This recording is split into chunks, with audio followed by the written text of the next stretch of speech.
Hey everyone, welcome back to the middle of nowhere.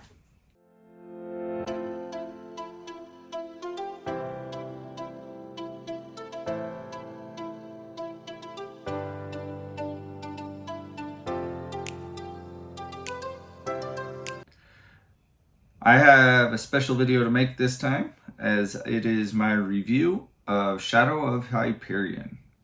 This is book 4 in the Hybrid Helix, and I've already mentioned how I was fortunate enough to stumble upon this series by the wonderful JCM Byrne and be introduced to Rohan, the superhero who has retired but keeps getting pulled into things.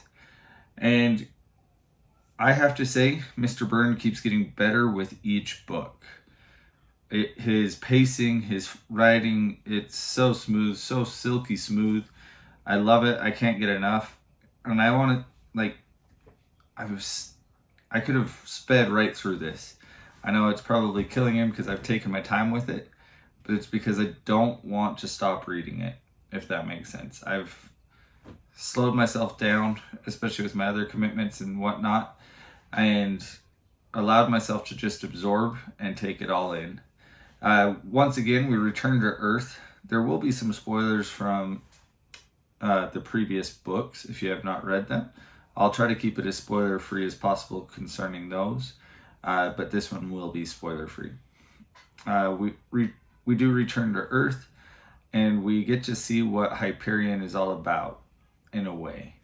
And it's, once again, he just knocks it out of the park. You can see that he has a vision for this character and for this story and continues to execute it at a high level. Rohan once again steals the show. He's by far the strength. You can build a whole universe off of his back. He is cemented as that type of character, and that is exactly what Mr. Byrne has done. The side characters, though, all of them get the appropriate amount of time and backstory and filling, and I didn't feel left out like I have in one of his previous novels before, when we went to Earth. But this one, once again, we see all these characters interact and flow beautifully. It's as if they're just living their everyday lives, but there's this big conflict ongoing. You still get more questions about what's happening with the Empire and everything going on that way, but you start to get more and more threads to kind of weave this tapestry.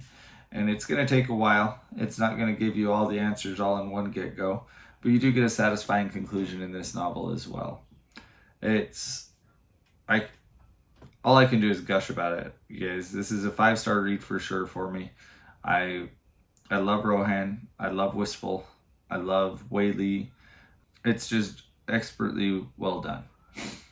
The covers are worth keeping on your shelves for sure. And I think one of the things that is always underrated, but always commented upon at the same time, is the humor with which is contained within these novels. It makes fun of things that we like to make fun of, but it's not degrading. It doesn't bash someone just for the heck of bashing them just to get a chuckle out of it. It is proper humor in my definition. It's appropriate, it's funny, it's always spot on with the timing, and it always brings a chuckle to me. That being said, there are moments of conflict are also top notch.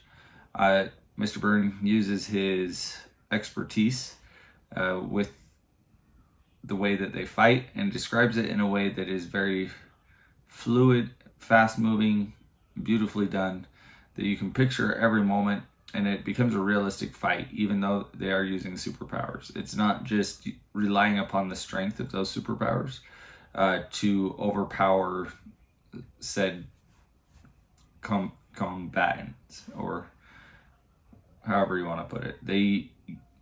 It does play a part, but it's woven beautifully in with an actual style, and you can tell that there's a lot of thought process put into it, and I definitely appreciate that. The world has been established through the previous 3 books in this whole universe, but once again, you get to see little pieces of it kind of unfolding through other characters, the other alien species which you meet, or just that are mentioned.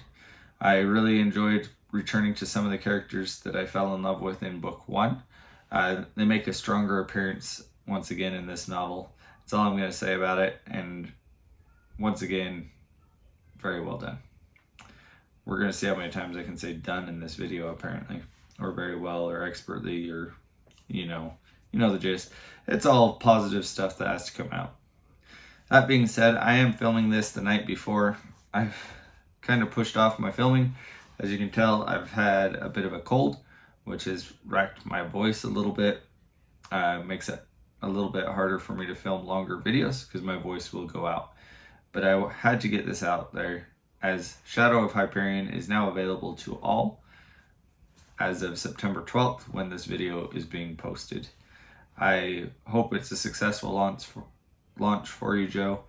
I am always in your corner. I will always hype you up, as well as I will hype Rohan and all of the characters in the Hybrid Helix. I eagerly look forward to the next one.